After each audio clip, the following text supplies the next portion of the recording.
The key of this incredible show is the need for all the characters to find the truth. Everyone is searching for something. Some seek the truth about monsters, some search the truth about the origins of their family or about who their father really was. It's the need to find answers that pushes the series and all these characters forward, in your opinion. I think you've pretty much hit the nail on the head. That's, I think, what's compelling about this show. You've got a 10-hour period to explore in detail the people that are learning how to and learning about these, these horrific monsters, which are so well portrayed. It gives them a lot of impact, I think, that otherwise they don't have. And so it was fun for us to look at that and say let's go make that as strong as possible. Yeah, that was the fun part, was knowing that these monster movies are so popular. People love the idea that monsters exist. There's a sense of fear that they bring, but also that there's I think also like an odd sense of comfort. Oddly, you can portray fear in a way that doesn't feel imminently dangerous in real life, but you can talk about all the things that make life scary and the good and the bad. You can talk about all those things in a sci-fi world where monsters are real, but still there's a comfort food element to it that was fun to be able to be in. I just thought of this. Haven't thought of it before now, because your question and your statement are absolutely dead on. I really enjoyed the movie District 9. Oh yeah, because it was and when we were talking about some of the stuff that we were going to do, it's sort of in the back of our heads and sometimes in the forefront was, that's what you're dealing with here. It's more District 9 than it is Godzilla. Yeah, really. But Godzilla is way cooler than the District 9 guy, even though the District 9 guy was very fabulous. Cool. District 9 to me is one of the best sci-fi things going. I can't believe we never talked about that. I know, I just thought about it now because his question was, your question is and your statement is, that's exactly what we're going for. Yeah. We would be talking about District 9 from here on out. I will talk about that more, yeah. So, the most important thing in an actor, as you are a great actor, when starting any role, is to figure it out. Who is this guy? Where is going to go? Where did he came from? And you usually do that alone, not with another actor. In this case, you play the same character together, father and son. How hard or easy was to build this character building process together and do these original elements made to say yes to this project? That was it was the most difficult, yes, because you have the most to lose. You also have the most to gain. And so because of those things, there was a healthy amount of fear involved, and that probably drove us to make it as good as we possibly could. Not that I don't, or he doesn't in every movie, but it was just doubled. And we needed to make a character that started in one place, ended up in another place, but you're seeing that arc happen at the same time. And there's a sense of mystery and discovery and all of these different things that go into the character, and it's not just some straight dramatic arc. What was cool is that they did take the time to get there. It never felt forced, which was great. That was one thing that was really nice. I never felt this moment is forced, because it is a slow burn. It takes a while to get to the oh wow moment. And that was fun. It was also difficult to get to, but yeah, it was fun also when you talk about creating it. This was really an interesting opportunity because it was just a casting idea. This role wasn't written this way.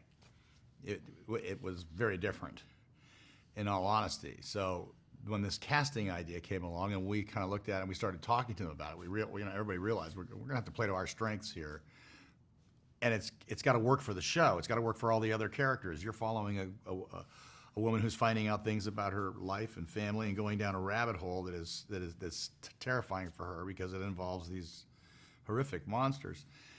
But there's a lot of story to tell. So we worked with Matt Fraction, the head writer, and Chris Black, the showrunner, on creating that. And that for us was by far the most fun thing about what we were going to do. I really had a thrill when I got to watch him on set starting to put it on film. And I was already starting to work on the other side, on a different set. And I suddenly realized, yeah, we got to make sure this never falls into father-son. This is always the same person. So that was, for us, a lot of fun. Grazie mille. Thank you. Another key of this show is the need for all the characters to find the truth. Some seek the truth about the monsters as your characters through the science. Some search the truth about the origins of their family or their father, who really was their father. Is the need to find answers that pushes the series and all the characters forward, in your opinion? I would say so, yes. For Keiko, she is a fact-based scientist. In the beginning, you see she starts out tracking radiation, but she's also the one who believes Billy with what some people would call crazy, his theory, but her curiosity allows her to open her mind to these other theories that align with her thoughts. And I think about this a lot, but I think scientists are perhaps the most capable of believing in miracles because they study the human body, and the human body is, or nature, and nature, human body, it's full of like little miracles after another. It's a series of miracles, right? So I do think that she has the capability to believe in like the most outlandish idea or theory. Yeah, I'll jump on that. It's like these people are searching for answers, but it's not just like fact-based. It comes from the relationships with people around them. So in the modern day time, like her father went missing. There's this apartment that he had, and now there's a family that she finds out about. And then Bill's backstory is that he was on a ship that he was thrown from, and then it's just missing, and he's in the ocean, and everyone he knew is gone. Right? So like he's determined to find out what happened. You can't just be like, yeah, that was crazy. Maybe I'll become a teacher and just kind of get summers off and hang out, like that doesn't happen. And then Mari's character Keiko, like coming after the war, like she's doing work to help repair, right? Studying the effects of radiation, and stumbled into what we now know are these monsters that are involved in it. Yeah, I think for her, just to add to that, for my character, there is the voice inside her that says, if monsters, if titans are real, what else could be real? And, that is the pursuit of her truth, yeah.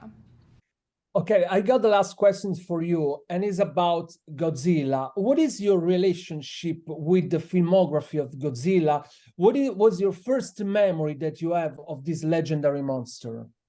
For me, it was just watching the local access channel 50 outside Chicago. On Sundays, they'd play like samurai movies and Godzilla movies. And as an 8-year-old, just like waking up, I'd be like, click, and you just turn on Godzilla, and it's this amazing thing where this monster is destroying entire cities. Like, it's so captivating. And then, obviously in this era of like the legendary movies, like there's some of the best popcorn movies that you can go see, and it's just an amazing spectacle. And so now with this show, 10 episodes, like it takes it to a whole nother level. Yeah, I think for me, growing up in Japan, it's such a big part of our identity, I think, Godzilla. It's just everywhere. You see the figure everywhere, you hear the music everywhere, you sing the music when something scary is happening. The word Godzilla can mean like, a metaphor for so many things. So I can't remember the first time I was exposed to it because it's just so deeply ingrained in our culture. And Yes, and I remember watching the film with my father as a kid, and he watched it in the cinemas as a kid. And, it's just something that's passed down, I think, from generation to generation. And it makes me really happy to hear that some people are watching with their children. And yeah, it just makes me hope that this will, continue to be the thing that gets passed down. The most incredible aspect of this incredible show is that it's never just about where is Godzilla, but is where is Dead. And while you are looking for Dead, Godzilla sometimes gets in the way and crushes everything. Is this the aspect that you find more excited in the characters of Kate and Kentaro? I feel like for Kate, like, she doesn't want anything to do with the monsters. Like, the thing is, like, she's trying to clean up the mess that her father made. And then she's kind of thrown into this whole universe that she has to deal with, which she wishes that she could avoid. So, yeah, I think it was very interesting that that she's, forced to come to terms with everything that her ancestors kind of left. Yeah, I think it's well said. It's difficult to deal with monsters because we don't deal with that, right? But we deal with these family issues all the time. So that's what we relate to. That's what we can do. Well, it's really interesting that you use the word fearless, because I did the same thing in one of my early meetings. I was speaking to Matt Fraction, and I referred to May as being fearless, and he was like, no, she's actually very afraid. And that is kind of, it almost is what motivates her to end up with these guys. I mean, obviously she's kind of been pulled into it and her life is on the line, but also misery loves company, and she was already running away from something in her, in her past. So, why not be on the run with them? Okay, last question. You shoot on a glacier in Canada at quite 8,000 feet, and then you shoot in a desert. So you work in extreme locations and had a lot of adventure, I can imagine. How incredible was to play that scenes in that location with a legend as Kurt Russell? I mean, I would say being on location itself is always so helpful, and it changes the whole dynamic, and we got to see that before, sometimes shooting on stage. So I feel so lucky that we were able to go to these places and with Kurt. Yeah. It was fun. It's always better to get out of the studio. Oh, at least I think it's better to get out and go into the real environment. Mm-hmm. But it was a little bit cold, I can imagine. The crazy thing is, on top of the glacier, it's extremely hot, and then the bounce of all of the white from the snow. Yeah, so we're supposed to be wearing sweaters, but we had to cut it so that we could let our arms out. But then when we went to the desert, it was kind of cold. Yeah, Do you remember cold. that? Yeah. Yes, yeah. It wasn't in our favor, that's for sure. Let's talk about Monarch, the organization that in this series quite as a NASA of the monsters. Your character has to defend this organization, and they are very mysterious because there are a lot of things that have to be revealed about their jobs during the episodes. What was the things that excited you most of Tim and Duval reading the script for the first time? I liked the fact that, she there was a description of her as walking down the street with this black jacket and her hands in her pocket, and I liked the hands in the pocket because it meant that there's something very cool and in control about, or not so much in control, but something cool, like she knows what she's doing. And I thought, I like the fact that there's all this action stuff and that there is, like you were saying earlier, like an element of mystery in them, and why and how they operate, and what exactly are their reasons for being part of Monarch, and how they go about surviving in that world. Yeah, I liked Tim was just like a bit of a daydreamer, and I thought that was like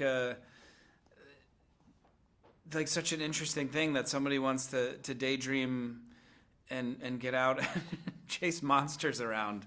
There's something very like young about that to me, but like it was like really the relationship with Duval as like a partner or like a sister or somebody that like wherever he comes up short, she like complements that, and vice versa. I think there was something really beautiful about their relationship, and that like they each have assets and tools that help each other's agenda, and so it was just like a fun relationship and story to follow.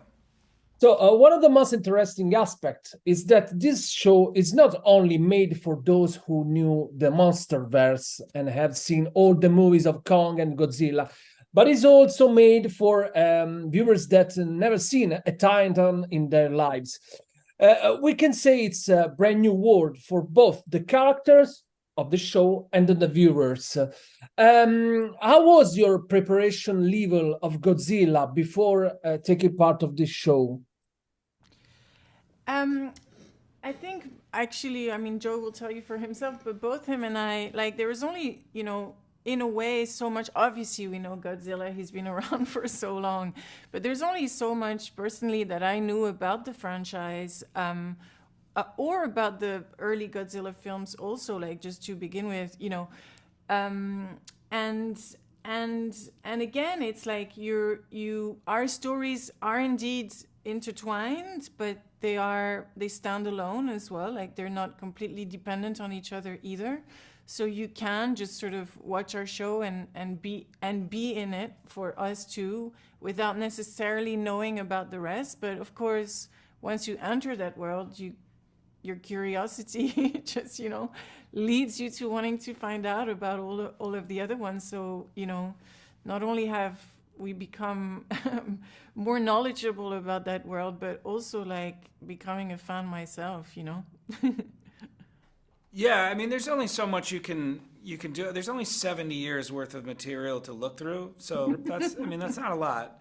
No, I didn't personally have a ton of connection to Godzilla coming in, but the same as Elisa. Like, once I got on board and started watching the other films, like, I found myself going down the rabbit hole a bit, and it's so fun. And I think, you know, again, that it's not just, you know, a monster film. It's not just destruction, but it's like there's allegories and metaphor and stuff like that. So it's very smart, and to get to enjoy if you were into that sort of thing, to get to enjoy that aspect, but to think about larger life issues as well. I think that's a good mix.